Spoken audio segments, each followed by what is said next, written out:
Today, finally coming 2 weeks after 2 weeks of recount chaos, of course, in key races in Florida.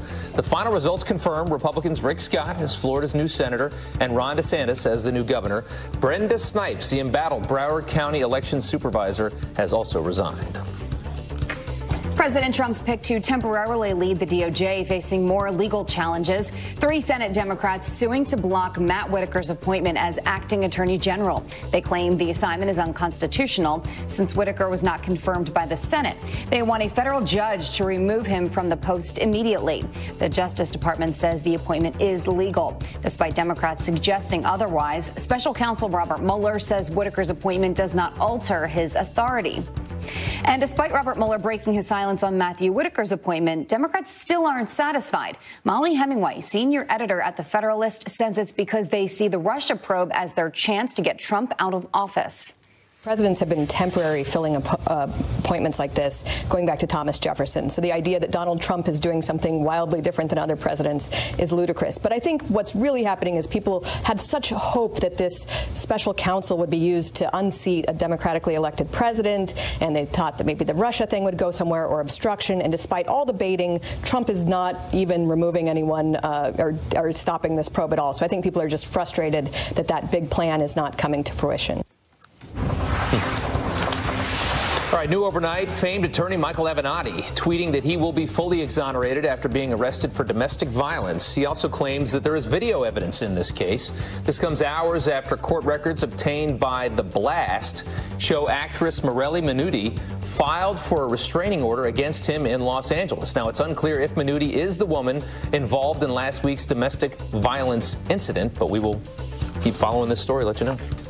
Ivanka Trump's lawyer is slamming a report that she used her private email for government business. The Washington Post claims the White House advisor may have violated federal rules by using her personal account to communicate with White House or cabinet officials. A spokesperson for Trump's lawyer tells Fox News there was never classified information transmitted. The account was never transferred or housed at Trump Organization. No emails were ever deleted. They also say Ivanka reviewed her email practices and explained the issue to congressional leaders about 14 months ago. We were anticipating this, and now the White House has new rules for the press after the dispute involving CNN's Jim Acosta. Journalists will now be allowed 1 question each and will only be given a follow-up at the discretion of the official. The White House also dropping efforts to revoke Acosta's press pass. CNN says its lawsuit against the administration is no longer necessary.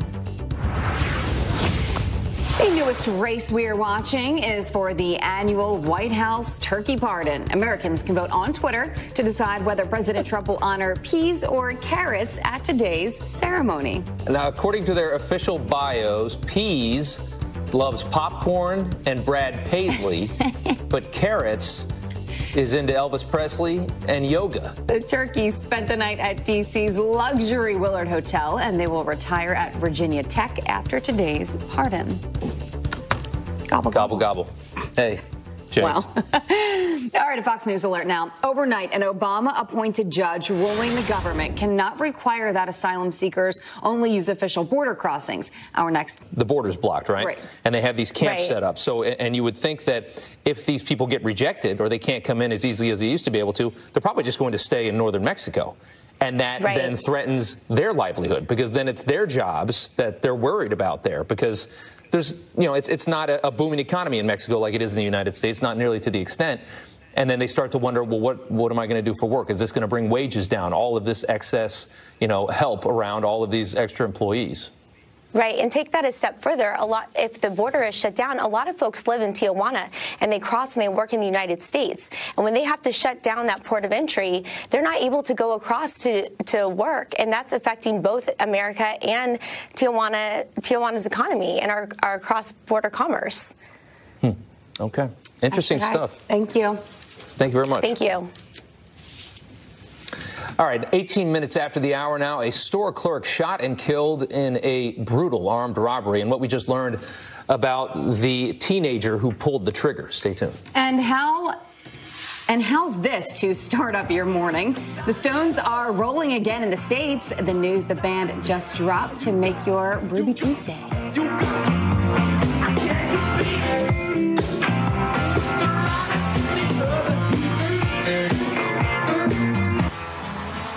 wife and 2 little girls will spend the rest of his life behind bars. Chris Watts, heartbroken in-laws, speaking out at his sentencing. You disgust me. You monster. Thought you would get away with this. I have no idea who gave you the right to take their lives. But I know God and his mighty angels were there at that moment to bring them home to paradise. Incredibly terrible story there. Prosecutors say Watts strangled his wife and suffocated his daughters to escape his marriage and start a new life with his girlfriend. Authorities say he contacted a realtor about selling his house 1 day after the murders. And now this story keeps getting more bizarre. A woman accused of cooking up a GoFundMe scam with a homeless veteran says she was tricked into the scheme by her boyfriend. Caitlin McClure, Mark D'Amico, and Johnny Bobbitt Jr. are all facing criminal charges after prosecutors say they raised more than $400,000 after making up a story about the homeless vet giving McClure his last $20 to pay for gas when she was stuck on the side of the road. McClure's lawyer says recorded phone conversations with D'Amico proves she isn't responsible. In one of them, McClure says, quote, "You started the whole thing. You did everything. I had no part in any of this, and I'm the one taking the fault." Mark D'Amico replying, quote, "You don't go to jail for lying on TV." I love that story. Everybody pointing fingers. No honor amongst thieves. It's got it all. See how it ends. It's just a good story. Fox Business Alert, a string of scandals weighing on Facebook's bottom line. Tracy Carrasco from our sister network, Fox Business, here with more on the financial downturn. Tracy. Yes, good morning. We saw shares of Facebook falling more than 5.7% yesterday, hitting its lowest level since February 2017. So far, year to date, shares of Facebook down by about 25%. The company really trying to recover after last week's report in the New York Times. A damaging report about top management. This after a number of string of missteps, a number of bad headlines from the company as well. But we are going to be watching shares very closely. So far, they are down again in the pre-market, set to close its 3rd straight month in the red. And the Rolling Stones, yes, they keep rolling on. I mean, this is incredible. Mick Jagger, even at 75 years old, wow.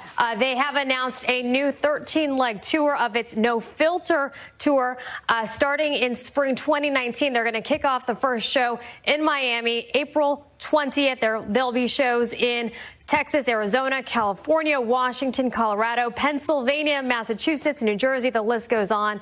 But tickets do go on sale November 30th. So if you are a fan, get those tickets soon. You were just looking at that list, Rob. Which one are you going to go to? Well, it looks like Rutherford, New Jersey might be the closest one. There you go. I mean, it's, you know, they say don't retire because it all starts to shut down. There's your proof. True. I mean, they just keep going and they just keep living. It's awesome. Thank you, Tracy. Thanks. It is 25 minutes after the hour. President Trump just got another reason to tout the economy.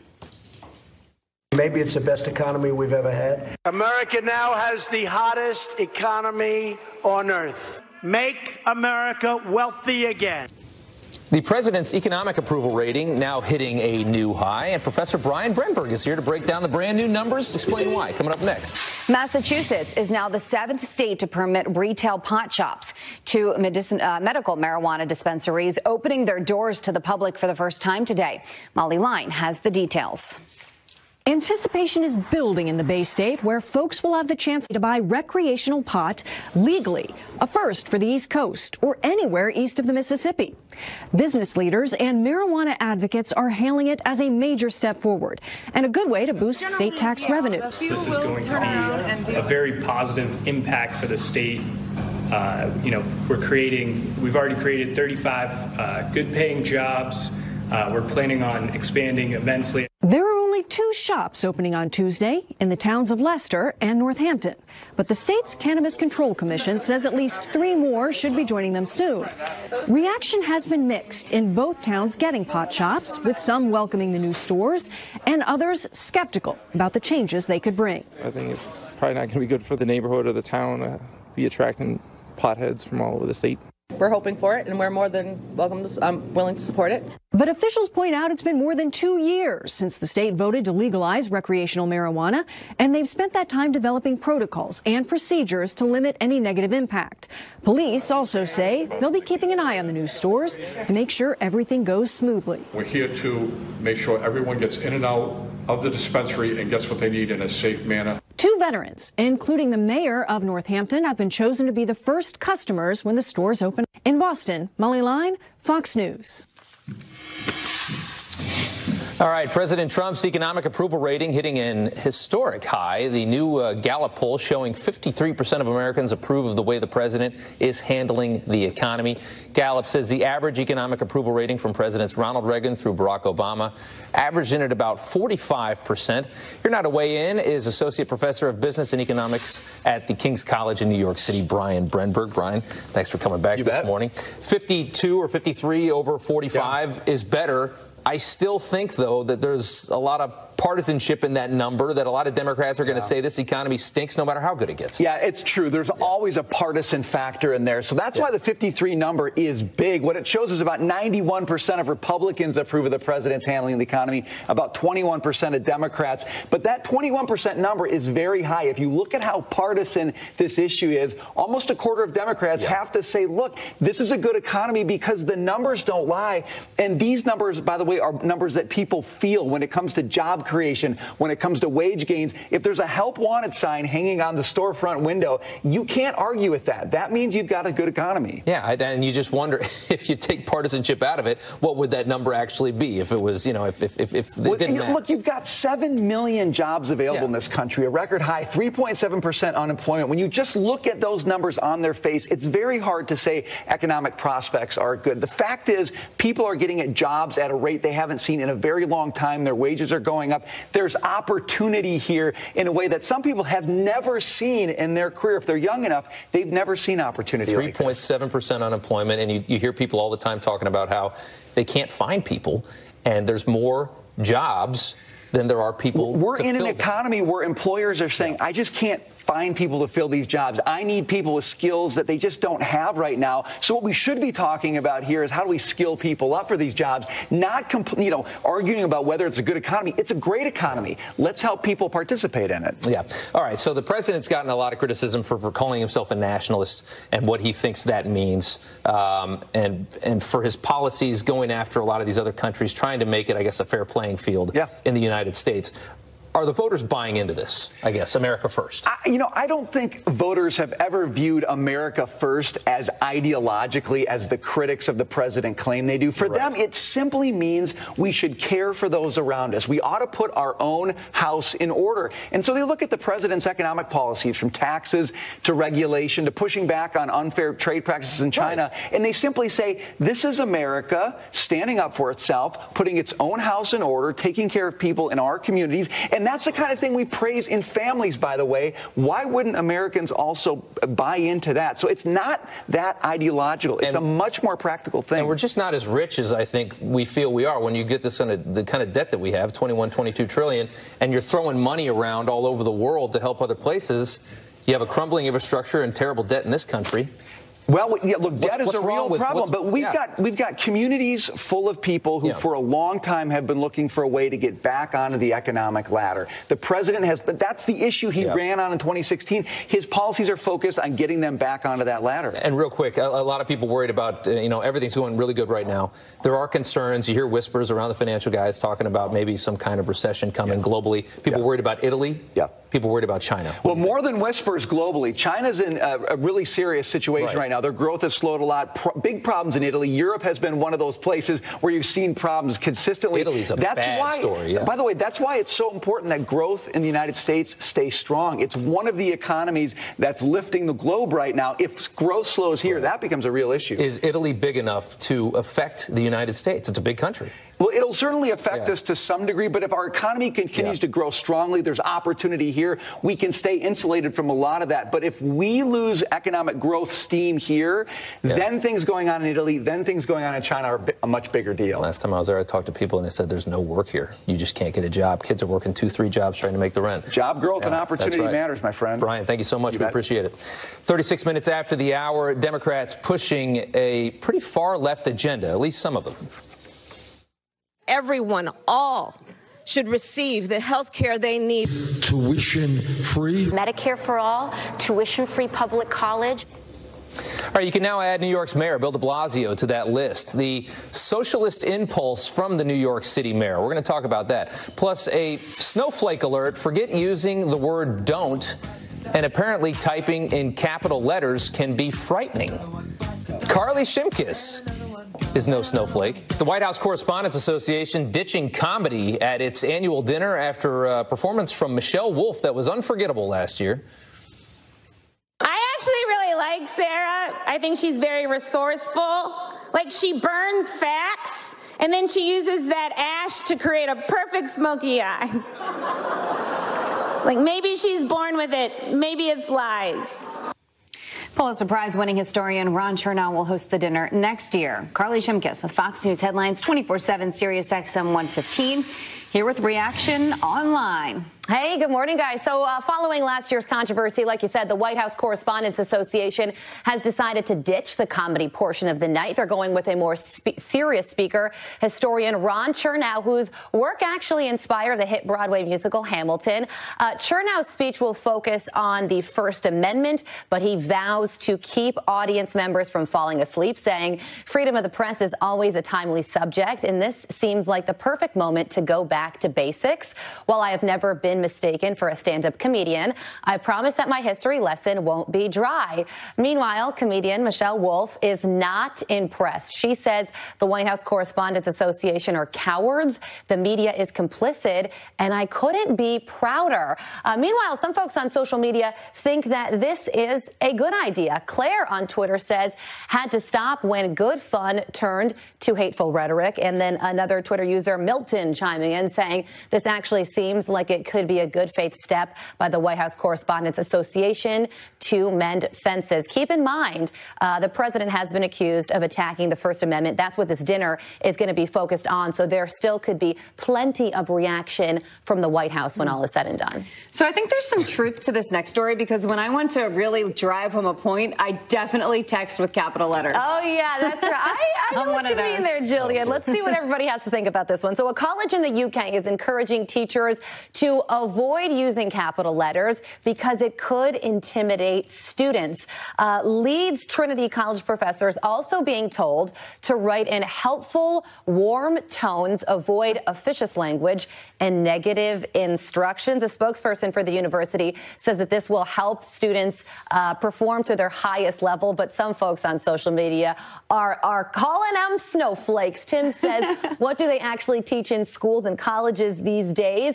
Jamie says, how are these young people going to survive life if universities continue this pathetic manner?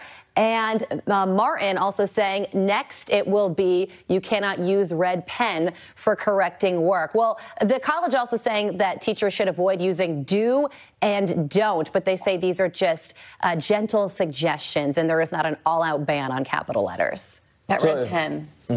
That red pen, yeah, that means you either did really good or really bad. I guess this nonsense isn't singular to the United States. It's creeping out it's global. The UK as well, yeah. Exactly. All right, hey, a new Christmas tree for the White House. Yeah, it is beginning to look a whole lot like Christmas at the White House. President Trump and the First Lady greeted guests as the White House Christmas tree was being delivered.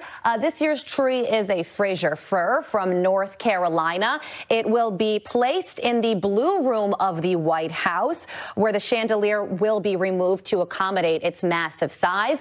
One Twitter user chiming in saying, I can't wait to see how the White House will be decorated. Last year was a dream. Let's just get to one more tweet from Tim that says, thanks to all of the new jobs, there will be more presents under the tree for kids that would not have in previous years. Thank you, Mr. President Trump. The tree stands 19.5 feet tall, so a big one this year. How about they should do the Griswold thing with the house, with the White House, you know, just lights on every square inch. Excellent suggestion. Classy. You can see it from the moon. It would light up the entire East Coast. Love it. That's a good one. Carly, thanks. Thanks a lot, guys. All right, now it's time to check in with Todd Pyro, who joins us live at Quakertown Family Restaurant in Quakertown, Pennsylvania. You're just north of my hood, Todd. Yeah, I was about to say, how close am I to Jillianville? About 40 minutes. Okay, so these are your people. So they're Eagles fans. So I should leave right now.